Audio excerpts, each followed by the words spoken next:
الحمد لله الذي أمرنا بالعدل والإحسان، والصلاة والسلام على نبينا محمد وعلى آله وصحبه أجمعين. أما بعد، السلام عليكم ورحمة الله وبركاته. بندگان الله ذوالجلال و امتان رسول الله صلی الله علیه و سلم، با کمک الله امشب و در چند شبهای آینده اطراف یکی از مسئله های صحبت خواهیم کرد که نه اون را خدا در این دنیا می بخشد نه در روز قیامت.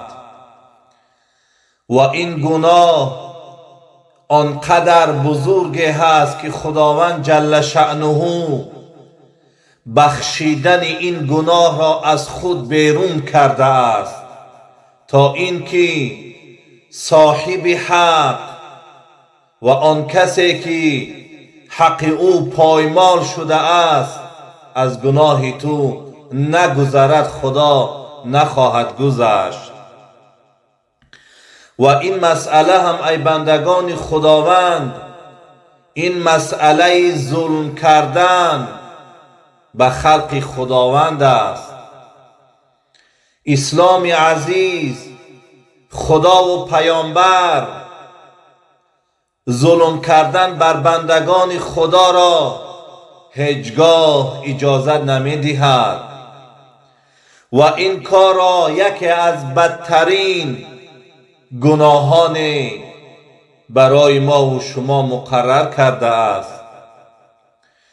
ظلم بندگان خداوند نه تنها در شکنجه کردن و محبس کردن اونهاست، بلکه پایمال کردن حق یک مسلمان، تهمت کردن نسبت یک مسلمان، یا اینکه یک گناه را در گردن یک مسلمان و یک انسان بار کردن، حالان که آن بیچاره این گناه را انجام نداده است، بدترین ظلم برای این انسان است. حتی اسلام عزیز، خدای متعال ظلم را برای یک غیر مسلمان هم روا ندیده است که متاسفانه امروز مسلمانانی هستند که این کار را میکنند.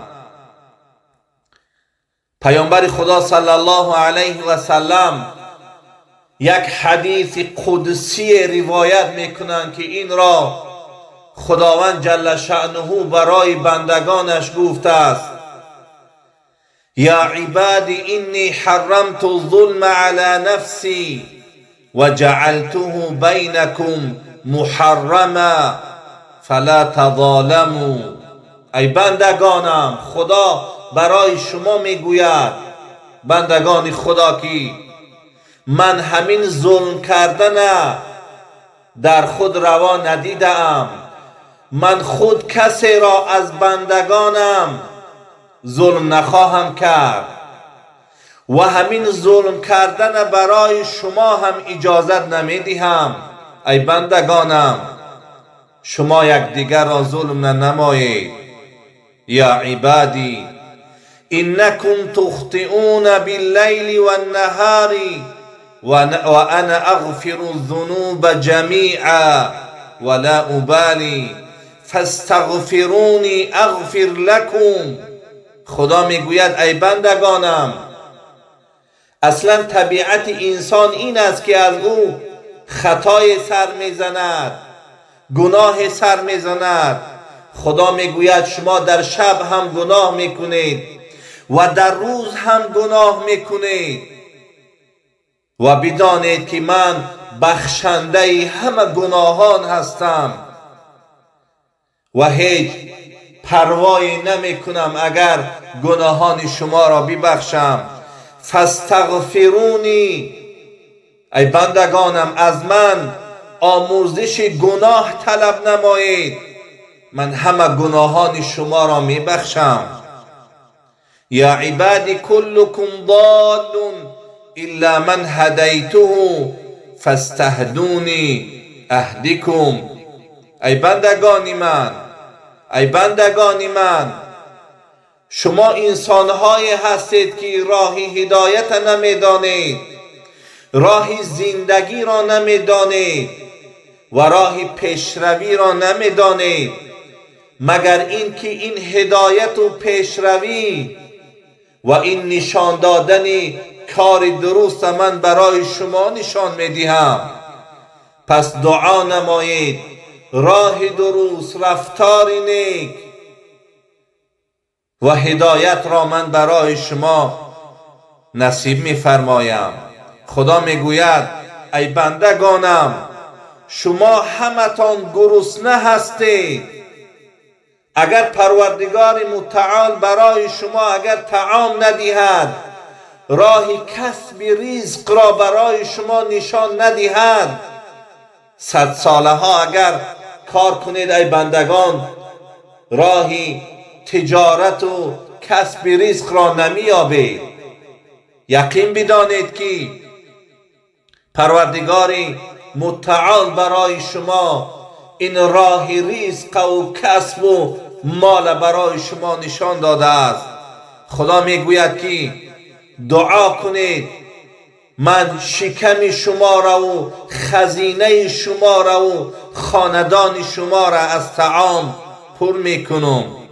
پروردگار میفرماید ای بندگانم، اگر همه همین عالم جمع شود به خاطر این که یک ضرری در ملک خدا بیارند یا در ذات الهی بیارند یا در صفات خدا بیارند، هیچگاه نمیتوانند که یک ضرری برای الله ذوالجلال بیارند.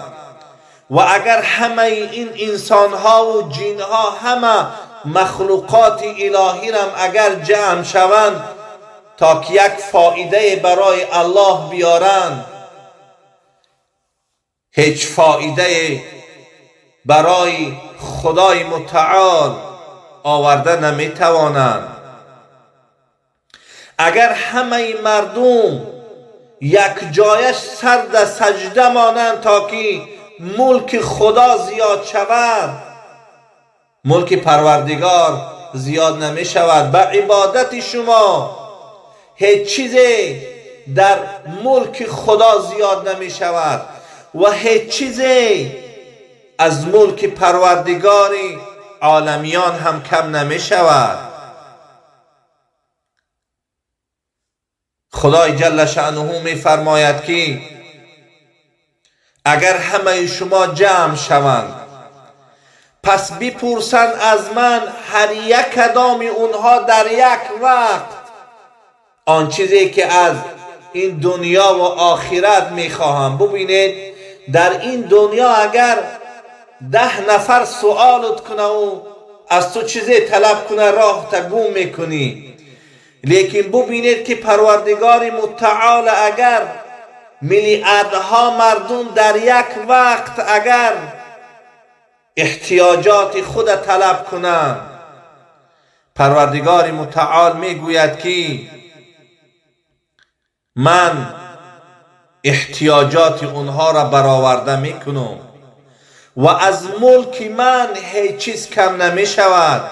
مثل یک سوزنی که در آب بحر انداخته و گرفته می شود که او سوزن از آب بحر هیچ چیزی کم نمی کند، از ملک پروردگارم بر طلب شما و بر دادن شما هیچ چیز کم کرده نمی شود. یا عبادی انما هی اعمالکم احصیها لکم. ای بندگانم، هر کاری را که در این دنیا انجام میدهی، یا اینکه از طاعت خدا باشد، از روزه و نماز و حج و زکات و صدقات جاریه و اخلاق زیبا و رفتار خوب، یقین بدانید که پروردگار متعال همه اونها را نوشته است. و پروردگار متعال روز قیامت اجر و پاداشتی همه این عملهای نیکت را ای بنده خدا حتما خواهد داد. فمن وجد خیرا فلیحمد الله. اگر انسانی که در نامه اعمالشو در زندگانی هر روزه اش طاعت پروردگار درک میکنه، میابه توفیق الهی بر او یک جا شده است، الله ذوالجلال میپرسته، پس به خاطر این هدایت الهی خدا را شکر بگه، حمد و ثنا بگه که الحمدلله که مثل گمراهان، مثل کسانی که از جاده شریعت فرسخها دور هستند، خدا من را مثل اونها نگردانی. شکرانه الله. و من وجد غیر ذلك، لیکن کسی که روزانه در نافرمانی خدا هست، دست به ظلم کردن بر بندگان خدا میزند، مال اونها را میخورد، فریب میکند، اونها را به هر تهمت زیان میرساند، فلا یلومن الا نفسه. خدا میگوید این نمود انسان هیچ کس ملامت نکنه. پس یقین بداند که این عملها را خود انجام داد و حتما روز قیامت پاداشتی این عملهای زشت، این ظلم و ستم، این فریبگری و این نافرمانی خدا را حتما جزای بدش خواهد گرفت. دعا کنیم که پروردگار متعال عدل و انصاف و راه رفتن در جاده شریعت را برای هر یکی ما و شما نصیب فرماید و انشاءالله اطراف این مسئله چند هفته انشاءالله صحبت خواهیم کرد تا که کسانی که دست بر این گناهان میزنند دست گناه خود را برداشته به سوی الله ذوالجلال باز بگردند و از اهل جنت شوند برحمتک یا ارحم الراحمین.